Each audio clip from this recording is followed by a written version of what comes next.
And now, weighing in out of the blue corner, Josh the Pug Thompson. 100% agree. And on the other mic, he weighs in from the red corner, Big John McCarthy. All right, guys, you're here with Josh Thompson, Big John McCarthy, and producer Dave. Okay. Podcast Dave. Podcast Dave. That's his handle. I want you guys to understand that's the last time I'm ever going to say that ever again, okay? Because I've already built him up. That's a lie. When I first met him, he had like 10 followers on all of his social media platforms. I think now he's got 12. Yeah, he's got probably about 14. Yeah, we've outpunted the coverage. 14's his limit. Ooh. Yeah, I think we're at like how do you have now? Like 2,000? Almost. Yeah, play on. I love it. All right. So look, let's talk about the controversy over the weekend. The number one to me was Diego Sanchez. Legit, basically just asking, like, can I talk to my corners first? Okay, that was one. Two is, go ahead. I want to talk about his corner and his corner work and who this guy is, because there's just issues there. I'm sorry. Yeah. You know how important having good corner people there is to a fighter. Yeah. And you listen, if you listen to what was being said to him, first off, it was kind of out there. His freaking corner then told him that, the fight was even after the second round. Yeah, that was strange to me. Strange? It's criminal. It wasn't even close. It's criminal. It's absolutely. I always tell guys, man, if you are not 100% your guy, beat that guy, man, it's close. I don't know. Yeah. You could have lost that round, because you've got to have your guy going out there thinking, hey, man, I have to win this, or I'm doing good, fine, let me just continue with what I'm doing. But you've got to give him, I understand what he's saying, and Trevor Whitman said some things about it, when he's saying take a V. I understand what he's saying. I've heard that in training. Yeah. I understand. It's all about the lateral step and what you're going to do, but he's not giving him good advice, because Diego was not in that fight in the first two rounds. Yeah. He was getting killed. And, this whole thing of putting his hand out the way he's putting it, and you're going, man, the way, there's just something different about him completely now. The way he walked in, and I call it the cocky rooster look. Mm-hmm. I kind of enjoyed it, but people got to start looking about, how many fights is enough fights? And I hate to say that about someone, but Diego's, he's been a warrior, his entire career, no doubt about it. He's tough as hell. He's got no quit in him. I hear a lot of people talking about, he quit. No, he basically made a business decision that was the right decision. Yeah. And that's the real thing here. You look and you go, do you realize, even though his corner man told him, you won the one round. No. Well, he at least knows I'm getting the dog snot beat out of me in this round. And he took a big knee to the body. He got hurt. He was reeling back. He's losing that round, and that round's getting closer to going towards the 10-8 in the third round. And when he gets fouled, it does cut him. So, I've heard people say, it didn't hurt him that bad. He didn't react badly to it. I will give him that. But it doesn't mean it didn't hurt. It doesn't mean it didn't affect him. And he's looking at a situation of, am I going to win this fight? Nope. He's not going to win it. And that means he's going to get half of the pay. He made a basic 6-figure decision standing in that cage of, I can't see. I can't go on. Now, the real question is, does he deserve a win off of that? Let me ask you, what do you think? Yes. Okay. Yeah, I mean, it's unfortunate, but if you go based off the rules, yes, he does deserve the win. The other thing as well is his opponent is known for doing crazy wild stuff, and he let the moment get ahead of him, and that's what happens in that situation. You have to think to yourself, the guy that I'm beating, he's gonna try to find any way out, so I've got to be careful and cautious about doing things like that he did. So when he hit him, who in the hell is in fucking Michael Pajea's corner or in his training room, who is not telling him, hey, you can't do this thing because when you land it, it's going to be illegal. The backflip. If you land on top of a grounded opponent doing a backflip and your feet hit the freaking opponent, that is an illegal stomp. You're going to be fouled.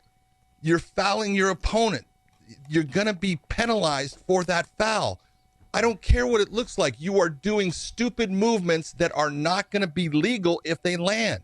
He did it against Tristan Conley and missed, but if it had landed on him, it would have been a foul. He did it against Diego. If he had landed it, it would have been a foul. It's like, who is telling you what the rules of MMA are? And because there's no doubt he intentionally threw the knee, but he did not believe that Diego was a grounded fighter because his hand was not on the ground. Who the fuck is telling you what the rules of MMA are? Yeah. Who's the idiot that has explained this? Because you can see he's going down on both knees like, hey, look, this is the way he was. And he's right, which means once one of those knees is on the ground, he's a grounded opponent. But he actually believes that that's a position he can knee him to the head in. Yeah. I look at a couple things. I was having this conversation last night with a friend of mine, and we were talking about this is the exact reason not to have open scoring. This is one of the good reasons. Because if you have open scoring and the guy says, oh, I'm losing by 2 and I got illegally kneed, now it's a good opportunity for me to take a way out and get the win. Sure. That's one way of looking at it. Now, I'm not saying Diego said that, because I'm not saying he did that on purpose. Or what I'm saying is, with Diego, he's been kicked, kneed, punched, all those things. His whole career has been stand up, act like everything is okay. His whole career has been that. I'm fine. Yeah. I'm fine. The bottom line is, though, he could have been in some fog. He could have really been rocked and knocked out. He got cut. Anytime you get cut, that was a good shot. Yeah. And so for him to say, he's like, no, it was a foul. I'm done. The only thing that was a little suspect to me, I think, from my end, was when he was asking if he could talk to his corners and, and like, do I? And I think I heard him over say, like, do I win if it's a DQ? Yeah. So when you hear that, you're like, that taints it a little bit. I think had he just been like, hey, I'm not literally, like, that was an illegal shot. I got rocked. There's blood in my eyes. Like, let me get my wits about me, and I still don't feel good. No, I'm done. I would understand that 100%. But this is, I think, a good reason when we were talking about this, just last week, right? For the Dominic Reyes fight, about how we should have open scoring. But this is a good reason not to have open scoring, because now the guy knows that, hey, I'm losing by 2 and I can get out of this fight with a DQ and win and go home with my win money. So when people talk about, like, hey, the rules are this way and that way, and we're the only sport that doesn't have open scoring, well, this is a reason. This could be one of those reasons why, we don't have open scoring. Well, you could hear when Diego asked Jason, and let's talk about the whole thing and what Jason did, because I've heard a lot of opinions about it. I thought he did a great job. Okay. Maybe you're going to tell me I'm wrong, but I thought he did a great job. The first thing I want to say is Jason was well within his right to do everything he did. Nothing he did was wrong. Let me interrupt you real quick. Go ahead. You have told me this on numerous times. Sure, you're not there to take sides, but you're also there to kind of make sure that fighters have an opportunity to continue to fight by you just kind of like telling the doctor, let's give him a second. Let's give him some time to clear his, because the doctor's going to be quick to say, he said he can't see. No, let's not fight. Yep. He says, let's give him a second. Sometimes you just got to wipe the blood away, clear the cobwebs out. And you're not picking side. You just want the fighter to have the opportunity and the chance to really get his wits about him before the doctor comes in and goes, hey, yeah, so this is done. It's over, waving it off. And then it's fucked. And the guy just spent 8-10 weeks giving his life to fighting. And then the doctor comes in and throws it away like the kid in New York for Nate Diaz. You know what I mean? So I just wanted to preface it by that. Like you were talking about what Herzog did. And I'm like, I thought he did a great job. He was just trying to give Diego an opportunity, a chance, and knowing also to who the fighter is. Diego's one of those guys that he'll fight through almost anything. And last night, different situation, or Saturday night was a different situation. But I'm saying normally you're like, look, this is Diego. Diego, like, he takes shots, he comes back. You go back, you'll watch the Gilbert fight, and he took some big shots in that fight. Came back and almost finished Gil at the end of the third round. You know what I mean? Like, so you got to keep him in the fight because he will potentially get a win in weird ways. So go ahead. Sorry to interrupt. No, it's fine. Jason, you know, when you're saying that, here's the question. When people say, oh, you're helping that fighter, would Jason have done the exact same thing in reverse if Diego had fouled Michael? Yes. Why? Because he's trying to give the fighter the most that he can give him in keeping him in the fight, if that's possible, because that's what he's there for. And there's guys, you know, they get hit. I do think that, you know, with this, it was a business decision made by Diego in that cage, and it was the right decision business-wise for him to make. You know, you're talking about a lot of money, Josh. You know that. Yeah, I know. And the way the UFC pay structure is, he's getting half to show up, and he gets half if he wins. If he doesn't win, he's losing, you know, and because Diego is up there in dollars when you're talking about a guy that's been there as long as he's been there. He's making, you know, a good 6 figures to show and a good 6 figures to frickin' win. That's a big decision. Do you want to? That's we'll say it's $100,000 bet, $150,000 bet. Mm-hmm. You're going to take that bet that you're going to beat this guy in the next 2 minutes of this third round that you've gotten your butt kicked? Nope. He made the right choice as far as that. But let's take a look at what Jason did and what he could have done, because there is differences. What Jason went with, and he had Diego asking him, is this going to be a DQ? And Jason, don't worry about that. Well, that's the right thing. You don't answer the question. I saw people going online and telling Jason, you needed to take a point right away. That tells the fighter that there's not, it's not going to be a DQ. That's the stupidest thing I have ever heard. All right.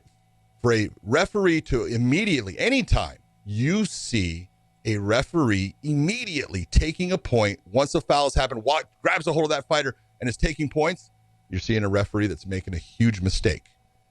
The more knowledge, the more time that you let go by, the better your decision is going to be and the more accurate you can be, because it's the same thing. You don't take a point and then disqualify. It doesn't happen because you already took the point. You penalize the fighter with the 1 point deduction. So what Jason did in that respect, absolutely spot on. You don't make the decision until you have all the information. What he could have done differently, if he had decided, and looking at it, I do believe that Pereira doesn't know the rules. Now, whose fault is that? Well, it's multiples. Well, it's his fault. It's his fault for sure. It's his fault. You know, that's the heaviest load. If you have a question about what the rules are, ask him. If you don't know something, ask it. He can do that in the back with the referee about what is a grounded fighter. They're going to explain it to him. But with it, Jason could have said, I believe that the knee was thrown intentionally, but I do not believe that the fighter thought that the fighter was in a grounded position. He thought that position was legal. Could have said, you know what? I'm going to take 2 points. I have a foul, and I also have a cut caused by the foul. I'm going to penalize him 2 points. And Diego says he can't go on. We go to the scorecards. I have the judges score what part of the third round they saw. Wow. And we go to what's called a technical decision. And with that, even though I took the 2 points, Pereira is going to win the fight. He's going to win it 28-27. All right. Or maybe 28-26 if they said that that's a 10-8 round in the third round. Yeah. So that's one way of doing it. Another way of doing it is I can sit there and say, all right, I believe this was intentional. I believe that the knee strike caused this injury. I believe that there's a damaged fighter based upon it. And I believe that he's not being able to go on, not so much because of the knee strike, but because he's playing this entire situation. And I can say, I'm going to go to the scorecards. I'm going to have the judges score that third round. Because it was an intentional foul, that means that Diego Sanchez cannot lose this fight. It means that he can win it if he wins it on the scorecards, but Pereira cannot win the fight. He can lose it if he's behind on the scorecards. So what would end up being, if Pereira was ahead on the scorecards, we would have a technical draw. Neither fighter would get the win, and they can try to come back and do it again. I hate that. I hate when that happens, because then the promotion saves money on both ends. Well, yeah, you know, as a fighter, part, you're just like, that part's not fun, but that's the way to look at it. So But the one thing, that is absolute, Jason Herzog was well within his right to disqualify Pereira for the action. It was intentional. Diego can't go on. I think Diego was smart in what he did. He's always proven that he's a warrior, so I take nothing away from the decision that he made. It's a smart business decision. Move on. Yeah, let me go on to the next part. The next part is this. If you're the promotion, what do? Like you just saw, you've had Diego for years. He's been amazing. Like he's fucking always been a dog. He's just a guy that comes in there, just a junkyard dog, gets after it, throws down. Fucking, he's amazing, right? He was just a co-main event basically on this show. Let me ask you though, you hear something like that from him, you see that he's obviously not at the top of his game anymore. What do you do with him? You keep paying him the money you're paying him? Do you keep doing what you're doing? See, that's what I was asking, that's what I was talking about at the beginning for you. It's when is that time? It's like we talk about BJ. Yeah. You could see the loss of the technical skills and abilities with BJ. They started to degrade, and you could see it. And you could see as he was going through his fights, and then when he fought Yair Rodriguez, and I got that assignment. I didn't want that assignment. Yeah. I was like, damn it, I don't want that fight because in my head I know what's going to happen. And I asked Sean Shelby. I said, man, why are you doing that to him? Yeah. Why are you putting him against this guy? And Sean was as honest as he could be. He says, John, he's making a ton of money. Yeah. I can't put him against guys that he's going to walk through because then he's just going to want to make more money. I've got to put him in against real competition. And that is part of, when you make big money, like Diego, you got to be put in against real competition. But there comes that point, and this is what scares me with the whole situation with Diego. He is a dog. He is a guy that, he's a junkyard dog who will go for it every time. He does some crazy things as far as what he says and stuff, but he's going to show up to fight and give everything he has. He was giving everything he had in that fight. It was just against a guy that was bigger, stronger, and skill-wise, Diego is on the decline. That guy he's still on the rise. And they just crossed at that point where Diego's experience wasn't what's going to get him through in this fight. Yeah. And you've got to look and say, the other part that scares me is he's no longer with the camp that he basically was with.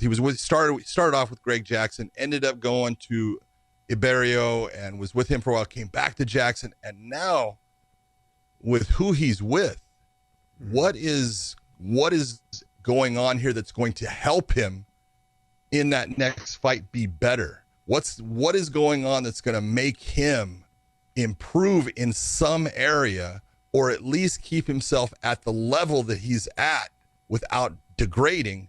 I don't see anything. And that's what scares me. That's what brings up concern of he doesn't have, at least in my opinion, I could be wrong, he doesn't have the right people right now around him to help him keep that career at least going along on a horizontal level. Yeah, you gotta. I've said this a couple times where the amount of money you make is based on who you're gonna end up fighting. So if people are like, oh, this guy's fighting cans, maybe he's not making a ton of money and maybe he's waiting till his next contract negotiations. Like, no, there's no reason for me to fight the best guys making 50 and 50. It doesn't make any fucking sense. I tell young fighters that are eager to get to the top, they're like, oh, I want to fight this number 2 guy, number 3 guy. And I'm like, you ain't making number 2 and number 3 guy money. So don't put yourself in that situation yet. Fight and be careful what you wish for. Fight all the easiest fights you can get while you can. Because once you're at that top and you're making that kind of money, there's no way of going backwards. They'll just cut you. They'll let you go. And I've said this like this, if someone works for me and you ask me for a raise and I give you a raise, okay, and you're doing your job, and then all of a sudden now you're not doing your job at that standard, I don't decrease your pay. I just fire you and let you go and bring somebody else in. And that's exactly the situation that that these young guys are in. So when these guys are making money, like Diego and other guys that that are making money, you've got to fight the best guys. And if you don't fight the best guy, or not the best guy, you got to fight tough competition. If you're not fighting tough competition, then I'm not paying you that amount of money. The thing that has always bugged me, though, about the UFC, it's always bugged me, was the 50-50. Oh, this is UFC bashing. I can hear it. No, it's the 50-50 pay. It's I know. It's the 50-50 pay. It's not right. It's not like I don't train any less hard for me to go out there and fight. Like if you give me 80-20, I'll take that all day long. 70-30 out of him and Hall a little bit, but I'd still be on board. Like, hey, but I still train just as fucking hard. And for something like that to happen, though, right, where Bahia was winning the fight, lands a knee, just being stupid. You get caught up in the moment. You want to get him out of there, whatever it is. And he seems a little, suspect, like a little off. But he's still fun to watch fight. He made a mistake. What an athlete. Yeah, made a mistake. Huge for the weight. Good God. I was like, I don't know how he makes the weight. Sometimes he doesn't. But it was but he was one of those guys. He's one of those guys. I look like, man, the sky's the limit for you. But he got stuck in a situation where he probably only made half his purse because of that and was dominating the fight. Oh yeah. And so when I look at all the things that have happened to me over the years, there's been fights where, I've kneed someone or kicked someone in the nuts and this and that. And I'm like, I'll give you an example. I fought Kid Yamamoto in Hawaii and I kicked him in the groin in the second round. Broke his cup, couldn't continue. That fight got me in the UFC. But that fight also was, I was only scheduled. A nut shot got you into the UFC. Yeah, I know, right? But that fight, though, was a fight that I was only going to make like 1-1. Like I made $2,000 for that fight. It was nothing back then. It was a lot back then, but against Kid Yamamoto. It was 1-1. I was only going to make $1,000 because I got it was a nut shot. It was a no contest. Got pushed to a no contest. Luckily, the promotion was like, you know what? It was a great fight. Whatever. They paid me the full purse. They didn't have to, though. Like, if it was the UFC, they'd be like, nope. Here's your, That's nope. business. And it's not just the UFC. Other promotions probably would have done the same exact thing. No contest. Let's put some backing behind this, because the whole purpose of that 50-50 when the UFC was coming up, the whole idea behind it, and this is when Dana came into a play at UFC 30, they had the idea that, well, that's going to make guys go for it. That's going to make them really fight and try to win. So the whole idea for the UFC was, hey, we just think this is going to make guys, really put on exciting fights. Mm-hmm. I think guys have proved at this point they put on exciting fights. They go for it. They try to win. And it's time for that system to go away. I love the fact that the UFC does the bonuses. That's great, because if you do put on that incredible performance, kind of like, Scott Holtzman put on, that was he gets that extra $50,000 bonus. Awesome. That's really great that they do that. But it would be nice to know that in that situation, the losing fighter is still getting that full purse, because mentally, that's the amount of money they're making. If they're told that they're going to get 40-40 or 60-60, trust me, in their mind, I'm getting $120,000. They're not thinking of 60-60. No.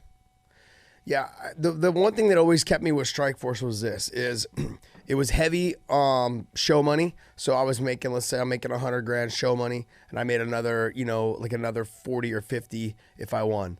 But then also, too, on top of that, they would structure a finishing bonus. So if I got a submission or a knockout, it was another 30 or 40 or 50 on top of that. So, I mean, so then, sure, everyone kept talking about UFC backroom bonuses. You were never guaranteed that.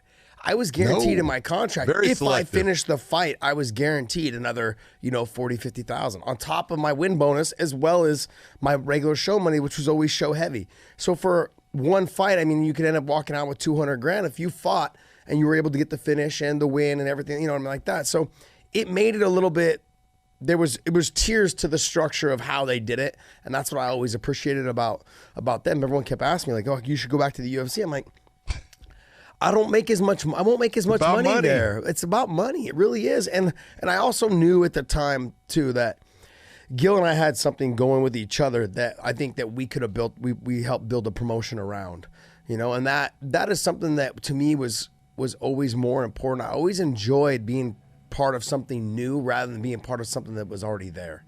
And to be somebody that can help build something, like when we look back at the UFC, I look back at the UFC and I think to myself, who are the guys that really helped build that promotion? You have Hoist, you've got Ken, you've got Don Fry, you've got like Marco Huas, the guys that stick out in my mind, Mark Coleman, obviously. Like there's guys that stick out in my mind, but those are like the legends. You got Vitor Belfort, Randy Couture, Chuck Liddell, Tito Ortiz. There's guys that go through my mind. They were some Tank of the Tank Abbott. There's guys that just you remember, right? And then to think when, obviously no one ever thought Strikeforce would get bought out, but I think about in terms of I was one of the first. It was me, Kung, Frank, and Gil. It was like we were the 4 guys. And it just was it was one of those things. I always wanted to be the guys to help start something, not just jump on board. The other part that was great for you guys in that situation, you were all from the Bay Area. Yeah. It was a Bay Area promotion with Scott Coker. He was putting on his fights in San Jose. At the time, it was the HP Center. Yeah. But, it was the perfect situation for all of you guys. Yeah. And to be part of something like that, it's special. It's cool. And it's it doesn't come around that often. That one worked. So I guess to wrap up the Diego talk is he made a good business decision. I thought so. We agree on that. And people have to understand, they have to understand the business side of it too. That's why we're talking to you guys about this, is that the business side of it is that he's only going to get paid half. You're making $150,000 bet with your life.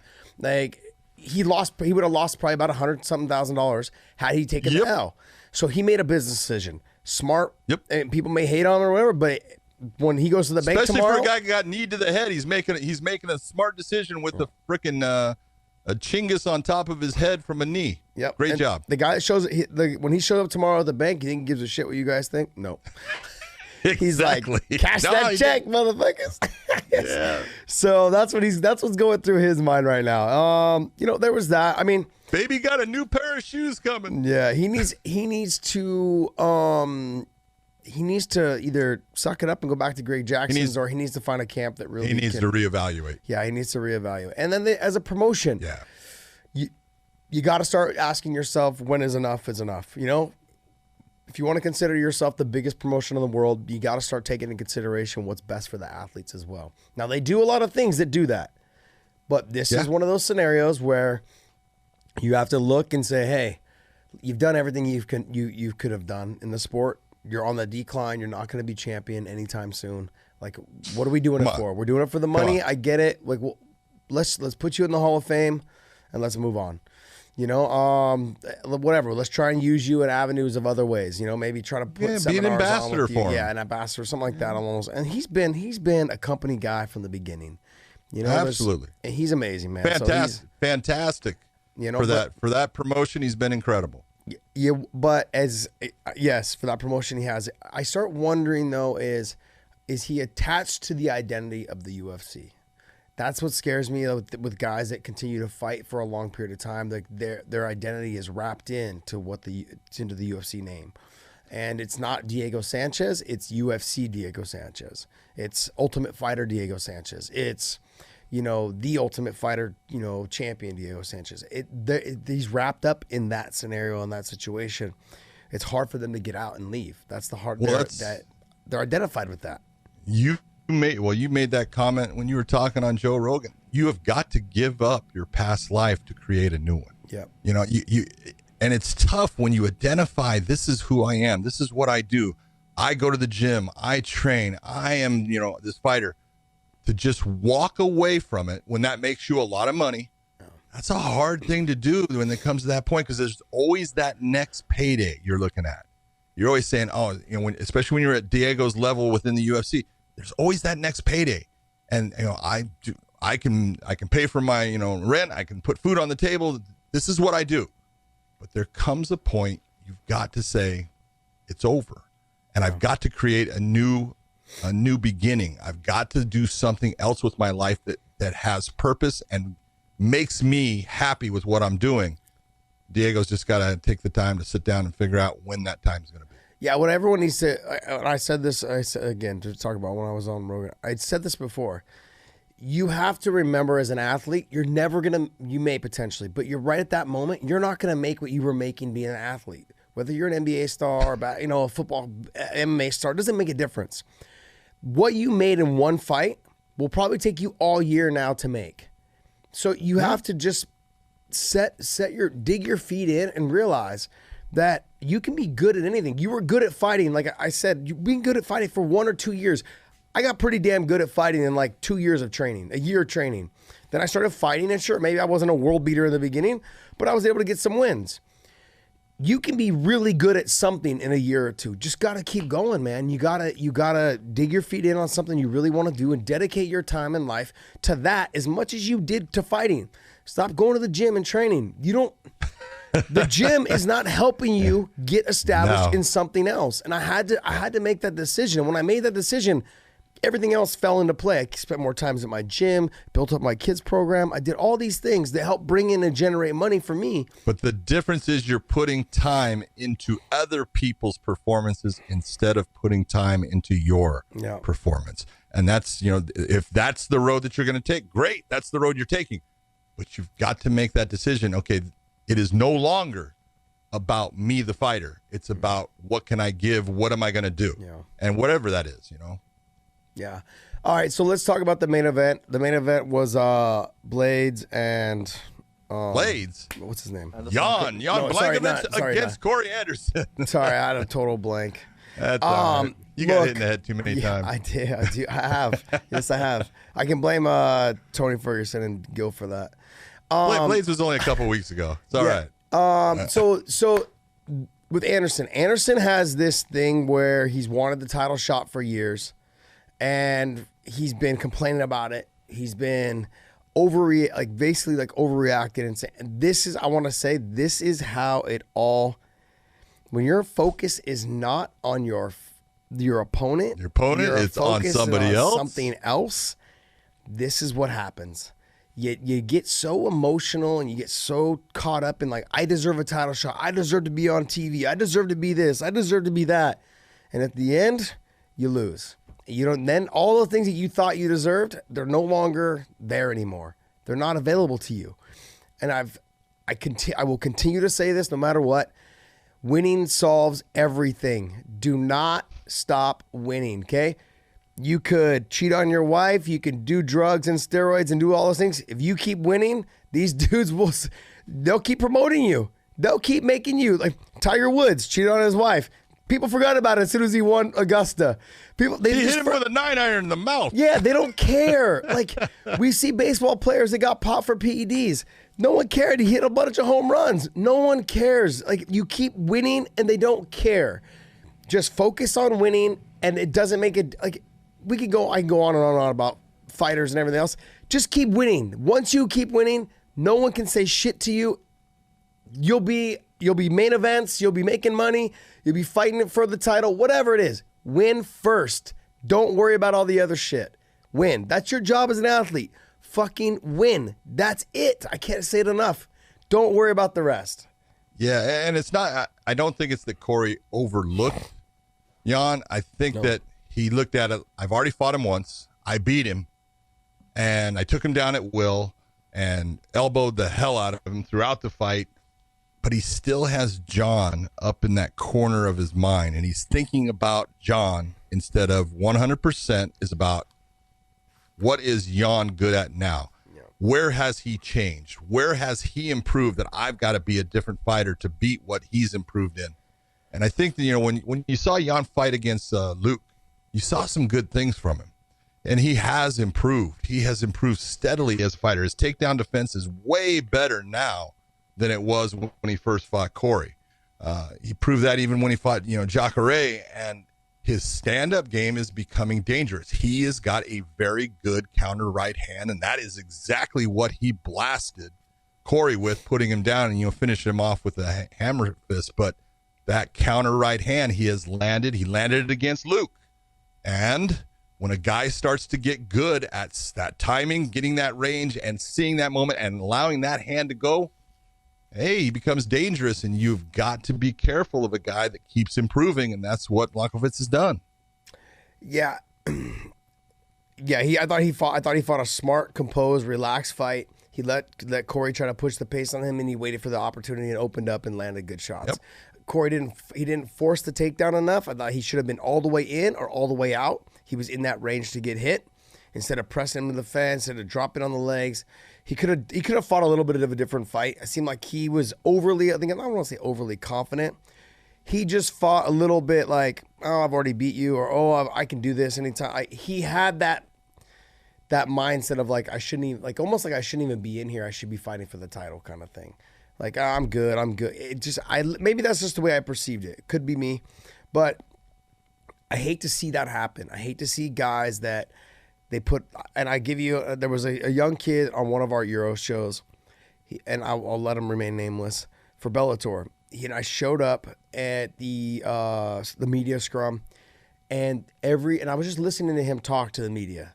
He's like, and he wasn't on the main card, and all he did was talk shit. He said, "It's fucking bullshit, man. I'm a main event fighter. I should be on the main card. I should be this. I know who I you're should be talking that." about. You know exactly who I'm talking about. He complained to every media person that would fucking listen. He complained. So where's his head? And then he went out there and got submitted in the first round. Yeah. And I'm in my mind, I'm like, your mind wasn't even in the fight. Your mind was more worried about what about me? And that's what happened. I feel like maybe that's a little bit of what happened with Corey Anderson. Like, it just, I should be up there for the title. I should be fighting John Jones. I should be doing this. And I'm like, your mind's not in the fight. If you're thinking, you have a huge guy in front of you with big power, you should be focused on that. Let me get this win and I'll worry about the rest. And it didn't happen. And I hate to see that. Because that to me is one of those things where no matter what your coaches tell you, it's already in your mind. This is what's going wrong with me. Like, I'm being mistreated. I'm being taken advantage of. I'm this, I'm that. It's always woe is me. And that's not something you can change with.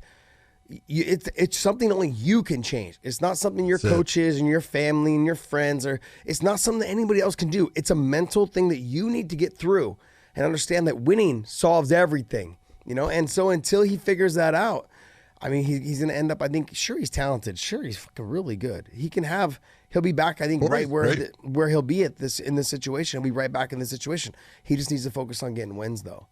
But I guess my final thought on this is, with that performance, Jan, does he get a title shot, or do we see Reyes and John Jones again? Man, I off of that, I look at it and I think, if you're gonna be honest, you got to put the guys that you're looking at saying who's got the best chance of dethroning the champ, who's the guy that's got the best chance to winning that title, and who is the hardest competition for the guy who's holding that title. And I think John's hardest competition is Dominic Reyes. Yeah, I think Dominic went out there. Now that doesn't mean that and I will give John complete credit when he has fought somebody and he goes back and looks at what that person was successful in against him. He does a great job of taking a lot of those tools away in the next match. So it might be that, he beats Dom handily in the next match, like he has done every time he has rematched somebody. But if you're going to, if you put Jan and Dominic together, right now, in my opinion, Dominic takes that fight every time. Yeah. Just the faster, more powerful, just better athlete, even though, John didn't want to say he's a good athlete. He's a great athlete. And I think that's the fight to make. It's not that you can't put Jan against a couple of guys in the light heavyweight division and see how he does. And then if Jan wins that next one, he beat Luke. He just beat Corey. He's right there. I still think that the fight I would rather watch right now, I'd rather watch the rematch with Dom Reyes. Yeah, me too. I think especially with all the controversy surrounding it, I think that's the fight to make. What do you do next with Jan, though? Like, who does he fight next? Well, I mean, you could say a couple of guys in there and stuff, but, Johnny Walker's one that you could put him against and see how that came out, because Johnny lost to Corey. Yeah. And it's a question mark. Yeah. I mean, or he could sit on the sideline until Dom and John finish their next fight and then just fight the winner. You know, but you're looking probably another 8 months, 9 months out at least, you know, until that fight happens. Do you want to sit on the sideline for a year waiting for a title shot? You know, I mean, the Johnny Walker fight's a very dangerous fight, you know, especially him coming off of a loss. Guys tend to reevaluate who they are and how they took on the performance of their fight when they lost, and they make the adjustments and normally come back, especially at a young age. They usually come back and a lot stronger, and they make those tweaks and those adjustments through their camp and what they made the mistake of. I think with Johnny Walker, with Anderson, he went in a little overconfident. And when he came in a little overconfident, got caught, and fight ended quickly. I don't think he'll do that with Same thing that just happened to, I think, Corey. Yep. So he'll come in a little, you know, I think he'll come in a little bit more level-headed, and he'll have a great performance against Jan. I'd like to see that fight. That does make up a good fight. But if you're Jan, you're like, look, I just beat the guy that beat that guy, and I don't want to do it. I understand. Totally understand that. Totally understand that, too. I understand that. Was there any other fights on the card that you were interested in?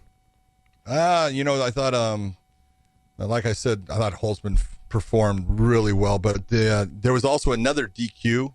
If you go back into the I didn't see that, but go ahead. I want to say it was Vargas against Brock Weaver. Okay. Brock Weaver's a guy that came off of the Dana White Contender Series. Real tough dude. He's got a Native American background and stuff, and you know, got taken down, but he was doing good stuff off the bottom. I would have liked to have seen that fight. You know, I'd like to see how it would have played out, but the one thing I will say is the knee that he took, you could see how much it affected him. You see a guy getting hit and you see him flopping over, and he didn't flop over on purpose. He got shocked by that knee because he wasn't expecting it. He's not looking for that as something he's got to defend against. And so he took a big shot. I would like to see that fight just a redo. Kind of unusual when you get 2 DQs on the same card for the same foul. That's one you don't see a lot. Are we seeing this because of the rules in they were in Albuquerque, New Mexico? Is that where they were? I think what we're seeing is we have this problem in the sport of MMA where we have all of these different rule sets. You know, fighters, you know, it's not like, oh, I live in California, so I only fight in California. Or I live in New Mexico, I only fight in New Mexico. Yeah. You know, fighters cross state borders, but where they're fighting and where they've come up, and now where they're fighting and fighting in the UFC, what rule set am I under? And you whatever you train, you know, I always have the thing where I would tell guys, hey, your body will readily go where your mind's already been. So if you think that you can do something, your body's going to absolutely readily do it as soon as that opportunity presents itself. And then it doesn't work because you trained to do it that way, and now you're in a place with a commission that has a different rule set. We are being so unfair to the fighters. We're being unfair to the fans. We're being unfair to the officials. And this is what happens when government people don't do their goddamn jobs and they sit on their ass, or they decide, you know what, I want to be different. I'm better. No, you're a douchebag. It's true, though. Here's my rant. I'm sorry. No, it's all right. I actually enjoy listening to your rants. I think it's fun because people at home, they usually think it's just me going off on rants and UFC bashing and this and that. It's nice to hear you. This isn't UFC bash. No, I know. This is what's nice. Unfortunately, I feel bad for the UFC that they have to put up with this crap. You know, I'll give it to Bellator. Bellator basically only goes to commissions that have that same one rule set. You know, that's what they've been doing. You know, when they go internationally, they have the Mohegan Sun, and Mazzulli is the one who does it. So his is the new rule set, and everything is the same for him all the way around. The UFC goes back and forth, so it makes it easier for the Bellator fighters because they're only working with one rule set. But the UFC fighters, they're getting screwed. They are just getting hammered. So the one rule set, is it one hand down? That's the rule set that Bellator uses, correct? Now it's just one hand down, palm or fist down. If you have that with your feet on the ground, you're a grounded fighter. Any other part of your body that touches the ground other than your hands or feet makes you a grounded fighter. Your hands don't have to be on the ground. So it's the same as an NFL running back. All right, when you're watching the NFL running back, he's running with the ball and his hand hits the ground. He's still up and going. You got to tackle him. As soon as his knee touches the ground, as soon as his forearm touches the ground, his elbow, his butt, even if he's turning and his butt cheek touches the ground, he's down right there. Yeah. Same with MMA. Good. And so then the UFC, though, the UFC and the other rule set is now it was 2 hands. 2 hands, 4 spots had to be down? That was what happened with a lot of the commissions that when we went to the new rules, and then there was like 6 or 7, oh, we're not changing that. And then Nevada got a little bit different, and it just became a mess. So now basically everywhere they're all going with 1 hand, palm down, not bearing weight, palm down, fist down. That makes you a grounded fighter. If you have your feet on the ground, that 1 hand going palm down makes you a grounded fighter. If any other part of your body touches the ground other than your hands or feet, you are also a grounded fighter. Yeah, that was the rule set. I feel like that's been the rule set forever since I've been fighting. It was close, but it was when you were starting to fight. Back in like the 20s. Look at, okay, and I'm gonna take the blame for being the guy that got swindled. I was the one that didn't think that fighters, were going to be smart enough to go, oh, I've got an idea. When we were doing the unified rules, it was different as far as there was things that were put into the unified rules from the UFC and things that were taken out based upon what we were doing in the UFC at the time. But when we talked about the grounded fighter, again, you were working with commissions that were used to boxing. So in boxing, if any part of your body other than the soles of your feet touches the ground, you are down. So, you and I are throwing and I hit you and you just touch a glove to the ground, that's a knockdown. Even though your body didn't physically touch the ground, your hand touched the ground, that is a knockdown. It's the same as if you went all the way on your butt or face forward, okay? Yeah. So we try to say, okay, we'll use that and we'll say any part of your body other than your feet that touches the ground makes you a grounded fighter, thinking that a person would put their hand down. And that's what we'd say. And then some people, started saying, well, that's 3 points of contact. No, there was other ways for you to be down without 3 points of contact. But we said, okay, that's what it's going to be. And then fighters right away started, I got an idea. I'm going to take this one little finger and I'm going to touch the mat and I'm going to pick it up. I'm going to touch the mat and pick it up. Touch the mat, pick it up. And it became a mess. And so then guys like me, I came up, I said, all right, I'm telling you, you have to bear weight on your hand. You put your little fingertip down. I'm going to tell you right now, I am not going to count you as down. Mm-hmm. Go ahead. He needs you and you're putting your finger down. I'm guaranteeing you, I'm going to say it's legal. If you are knocked unconscious, I'm going to wake you up and say, what the fuck did I tell you? You lost. All right. So that was then, okay, bearing weight. And, Herb used that and Dan and all of them were using that. And then we got into, well, who's saying what bearing weight is? One guy's impression of bearing weight is different than another guy's impression of bearing weight. And that's when we went and changed to, all right, the UFC was tired of this whole thing with guys picking their hand up and putting it down.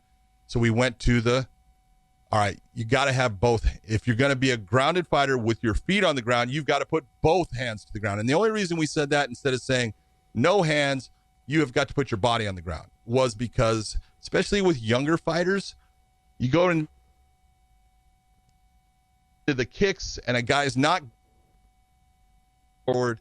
Normally he catches himself on his hands, almost in a push-up position. And we didn't want a fighter being able to then quickly, boom, they do a nice little up kick on his face when he's in that 4-point position. So we said, all right, you can put your hands down. Then fighters decided, I'm going to start to bend over like I'm a horseshoe and put my hands to the ground. That's what Chris Weidman did in the Gegard-Mousasi fight. And you go, no, dummy, I am telling you, put your knee to the ground, go on your back, whatever it is. And I would tell guys in the back, if you bend over like you're a U with your feet and hands completely on the ground, I said, I'm going to start to think that you can't intelligently defend yourself, and I'm going to get you out of the fight because you're not fighting smart. If you want to be down, I want to see your hands up to protect your face, and I want you to go down to a knee, go down to your butt. Don't ever put both hands down to the ground. The only time that's good is if you get swept and your hands catch on the ground to catch your body weight and your fall and pop you right back up.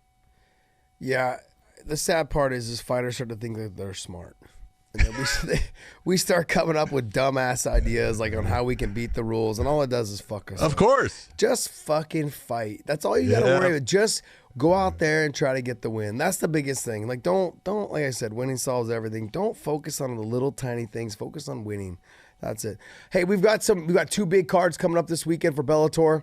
I've got about 20 minutes before I got to jump on this conference call. But let's talk Bellator this weekend. The fight, obviously, that I think is going to steal the show. Not even so much steal the show, just the fight with the big name guys, Amosov and Ed Ruth. Hello. I cannot wait. You wish you were doing that fight. I don't know. You? I'll be probably I'll be in Ireland, in Dublin, sleeping at the time. I'm gonna have to set my alarm and make sure I watch it because I cannot wait to see that fight. Oh, that fight is so good, and there's so much there that you can look at because Ed Ruth, god damn, he's a good athlete, and god damn, he's a good wrestler, but god damn, he doesn't like to wrestle in an MMA fight. But he's, his stand-up is good now. It's good. It's getting better too.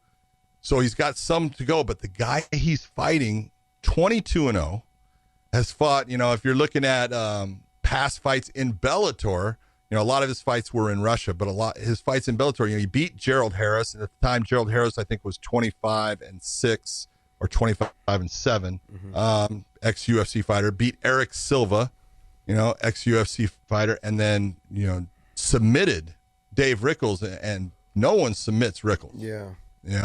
He catches Rickles in a darce and turns it almost into a Japanese necktie as far as the way it was cranking his head. And you look and you go, man, he's good everywhere. He's got really good wrestling. So I'm really intrigued by Ed Ruth, trying to stand up. And I see Amosov trying to, at times, take Ed Ruth down. Because there's one thing I really like about Amosov is he is the complete MMA fighter. He does not stand and just trade. He will mix things up and make you have to think about defending every part of what MMA is allowed to do. Yeah, Ed's got to make sure he utilizes his boxing to mix in his wrestling. He's got to even threaten the takedowns. He's got to be a full complete fighter for this fight for him to win this fight. I agree. He is. I've had opportunity to train with him a little bit this camp. He held some mitts-form and stuff. Even got a couple phone calls. Hey, you can't be doing that. No, I mean, like, he just wanted a different look. Yeah, but he just, it's all good. You could do that. I know. I do understand that part of that view. But look, the bottom line is Ed's got all the tools, and I think the Jason Jackson fight really woke him up. I hope so. Right after that fight, he ended up jumping into No-Gi Worlds. He didn't place, but he's a purple belt. And, he's someone that does take the grappling portion of it very serious. He's very good.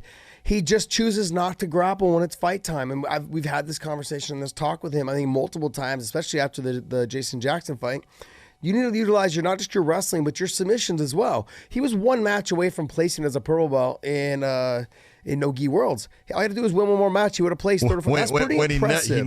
He never trains in a gi. Yeah, very rarely does he train in a gi. And if you don't know how to use the gi or have keep someone from using it against you, that takes a ton of effort to try to get past. And so he's talented all the way around. Easy Ed Ruth. He just fights at that easy pace, and he makes you fight his pace normally. Jason Jackson didn't fall into that. He put some pressure on him, opened up things. But I don't think Amosov brings the same type of threats that Jason Jackson does. He does, not the submission-wise and the wrestling-wise. On the feet, he doesn't either. The speed, the length, the reach, all those things that Ed had a hard time with, Amosov doesn't have. It's going to be a hard fight, though, because Amosov is just one of those gritty, tough, like Russian-style fighters who just understands the game. That whether it's Sambo style, whether it's his whole style of fighting has that, like, I can take this fight anywhere. And I've talked about guys that have always been dangerous that way. Khabib stays on his feet. Tony Ferguson stays on his feet. Patricio Pitbull, those guys. They can take the fight anywhere, and they don't care. They don't care if they're on their back. They don't care if they're on top. They don't care, if they're on their feet. They want to fight everywhere. Ed is there. He just hasn't figured out yet how to mix it all up, whereas Amosov has. He punches really well. The transitions from the stand-up to the feet, from the ground to back up to the feet, those transitions he does very well, where I think he's a little bit ahead of Ed. Where Ed, though, I think has the speed. I think he may even have the power on the feet to finish Amosov on the feet. He's gonna have a hard time, I think, on the ground. Amosov is really fucking good on the ground. Just everywhere on the ground, he's good. Yep. But can he get Ed down? You know, and the other thing is, it's a 3-round fight. Even though it's a main event, it's a 3-round fight. And I think in a 3-round fight, I think it favors Ed. If it was a 5-round fight, we saw with the Neiman Gracie fight. You know, he was slowing down. Now there was some complications. He went to a different camp that fight and just didn't get the work that he needed to at a different camp. Ended up coming back up to AKA, and now he's here full time. So I think in shape wise, he'll be good for three good hard rounds. And you know, but can Amosov get him tired? That's the thing. Amosov is one of those guys. He'll keep pushing and keep pushing. He'll try to break you immensely, not just mentally, but physically as well. That fight is really exciting to me. As far as the Dublin card, I was really excited for the Primus and Queally fight. That was the fight I wanted to see, and then that fight went away. But Bumgard. But they put my Scottish friend in there. Okay, Bumgard now is in there. Man. I cannot wait to see that fight. That fight to me has excitement written all over it. But Primus has the highest level of competition with Chandler twice, a couple other top guys. You know, that level. Primus has proved himself, man. Yeah, he's good, man. I just would like to see him fight more often. That's what gets it's always concerned me. That's my whole thing with him. 7 fights in 7 years just doesn't do it for me. It doesn't do it for me. He's the 1 fight a year king. Yeah, and he's good. It's crazy. He's good. He's got all the tools to beat Bumgard. I think he's better than him on the ground. I think he's better than him on the feet. He's got really good leg kicks. Bumgard has a hard time checking leg kicks. Look, but Bumgard, though, every time I had ruled him out when I was first watching his fights, he finds a way to win, and he gets it done, man. He gets it done. I'm excited to see that fight. That's a good fight. I was a little upset, too. I also think that the fight, I'm trying to remember who he's fighting. It's right on the tip of my tongue. Sorry. Ricky Medeiros is fighting... It's right on the tip of my tongue. That fight to me, though, is going to be a great fight. I'm just, oh man, I feel like now I get that one in Ireland. Also want to see Big Daddy Kiefer. He keeps getting better and better, and I just want to see the progression that he's making. He's exciting. He's fun to watch. He's a guy that goes after it in the fight. So I'm looking forward for that one. But in mine, the Thackerville card, not only do I have that Ed Ruth versus Yaroslav, co-main is Miles Jury against Brandon Gertz, and Gertz puts on a show every time he fights. And I love the way, Jury is he's really good. He just doesn't fight enough either, but he seems to be, coming off a loss to Benson Henderson, but then also heavyweight Tyrell Fortune, the guy who you are going to see going for that championship belt soon. The guy I have said, you know what, this is the future. Great wrestling. Now he's got great stand-up. He likes to stand and bang. He's got power. He's got movement. He's got the entire package. And he is in that perfect heavyweight category as far as he's about 245 pounds, strong, fast, can wrestle. He's got it. Yeah, I'm excited because he's been working with Ryan Bader, Tyrell Fortune. And I talked to a couple guys at the Kids Pan Ams down there when I was coaching up our kids here from my gym at Kids Pans. I ran into a couple of the coaches there at Bader's place, and he's like, man, you guys don't get it. Tyrell Fortune's the future. He's just the future. He's so talented, so good, and everyone keeps talking about him. Like, all right, man. I see it. I see the progressions in him all the time. Sorry, guys. I'm trying to figure out because it's going to bug me. It's going to really bug me on who he's fighting. It's bad that I didn't pay attention. I saw who Ricky was fighting, and I can't remember. It's Franz Miamba. Oh, Miamba, that's it. Yeah. So out of SBG. Yes, out of SBG, and the kid is phenomenal, man. It's just good. That's going to be a good matchup. That to me is going to be. They're both long and lanky, tall, big for the weight. They're exactly the same. They're exactly the same. I think Ricky's got a little bit of the edge on the grappling part, but he's going to have a harder time getting Franz down because Franz understands he's really good at takedown defense. But he's very well-rounded as well. Kind of fights a little bit like Ed Ruth. Kind of like lulls you in, just really calm and composed, lets you kind of bring the fight to him, and he just touches you and just keeps getting to you. I'm like, man, when I first started watching his fights, I'm like, he's not that impressive. He's not that impressive. And then I see him fight in person. I'm like, wow, this kid's really damn good. He is good. And he just keeps knocking guys down. Just keep beating them. And I'm like, all right. So when they put him against Ricky, I was like, how is this fight not on the main card? So it was one of those. I'm surprised they didn't bump him up when they lost the main event, because Ricky Ricky had that win over James Gallagher. When I was like, man, this is a perfect place for you guys to stir the pot a little bit, throw some Ricky in there. But overall, I think we're stacked. Friday night is Thackerville. Saturday night is Ireland and Dublin. And the stars will be out. From what I understand, everyone will be out there in Dublin just rocking the house. I cannot. Oh, Sweet it's a great place. Caroline. Ba, ba, ba. Anyways, all right. That's the last you'll ever hear me sing, hopefully, luckily for you guys. Look, I'm excited. I leave tomorrow. You leave tomorrow or you leave Wednesday? No, I leave Wednesday. Yeah, Wednesday. Yeah, you're lucky, man. You just gotta go right down the road. I go blip. It's easy. You got the long haul. I got the long haul, man. That's what they do to us young people. Well, if you're gonna do it to someone, do it to the young guy. Yeah. And give the old guy the break. I know. I gotta find my passport. Shit. All right. So hey guys, anything else? Anything else, John? No, man.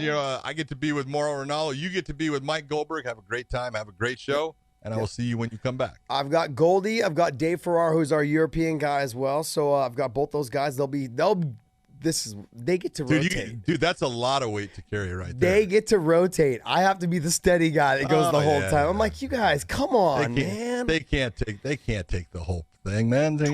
They're old. 21 fights, man. 21 fights. Woo.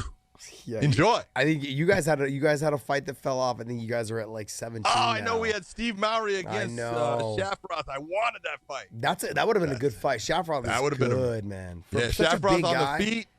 On the feet, Shafroth's got the edge. On the ground, Mowry's got the edge. That's a fun one. Yeah, I talked to Rich yesterday, and Rich was telling me that they're looking to try to get that fight rescheduled as soon as possible. So yeah, I feel like the Cal Eleanor and James Gallagher fight is falling into that Tony and Khabib type status. It is the Tony Khabib one. Maybe obviously not at the same level, but God dang, it's one of those ones. It's a great fight. And it just cannot happen. They both get injured different times. Yeah. It's not happening. Hopefully we'll get that together. I'm hearing that maybe it might be like on another Euro show here pretty shortly. So we'll see. Hopefully it all holds up good. All right. So hey, Josh the Punk Thompson, hit me up at I always say at. I don't know why I gotta say at. Say The Real Punk on Twitter and Instagram. There you go. Okay, and Big John McCarthy MMA, correct? Thank you, sir. Thank you. John McCarthy. I love that sweater, by the way. That's where'd you get it? Hey, man. Army, West Point, Mike Beltran. Jeez, man. This is Mike Beltran's son. Mikey is at West Point. He's in the academy right now. And so I am representing Mike Beltran Jr. being a cadet. He's a big boy, so I can imagine everybody else is a junior compared to him. And a good wrestler. Yes. He's a good wrestler, man. Tough kid. All right, well, hey, thanks for tuning in, you guys. Thanks, and Podcast Dave. It's Podcast Dave, right? Thought you weren't going to say it anymore. Well, we're trying to get you 2,000, buddy. 2,000 followers. If you guys aren't following Podcast Dave, you guys got to follow him. Got to follow Podcast Dave. Like I said, when he met me, he only had 8 followers. Don't worry about the mean look he has on his picture. Yeah, he tries to act like he's I've actually gone backwards on followers since I started hanging out with you. No, really? Damn. I think that's definitely not true. Oh, but we were going to talk real quick because I got to go. Real quick. The pro wrestling, say it to me. We have our shirts, the ones that I made for your show with Joey Diaz and my show with Joe Rogan. We made those now. So people can buy them. You can buy that weighing in shirt at prowrestlingtees.com/Josh Thompson official. There are other stuff on there, but the weighing in shirt is also there as well. Okay. So you guys buy those weighing in shirts. We would really appreciate it. I want you guys rocking our gear for a little bit. John and I are trying to, produce a podcast, Dave. We're trying to come up with some new logos to get us out there more. So if you guys can, if you guys have any logos you guys would like to come up with concepts or anything, kick them off to us. What's the email they can email to? Well, yeah, so, it was a contest email, but you can just forward any content at Podcast Dave on IG, and then I'll just filter it that way. That's a good way of getting people to follow you. Smart thinking, buddy. Smart. Nice I don't care what they say about Scottish people. You guys sometimes use your brain. So, okay. Is there anything else? Are we good? That's it, baby. All right, my man. Hey, safe travels. Have a good trip. Safe travels and have fun. And I know you're gonna rock it, man. You always do. I'll talk to you later, bud. See you later, man. Later, man. Bye.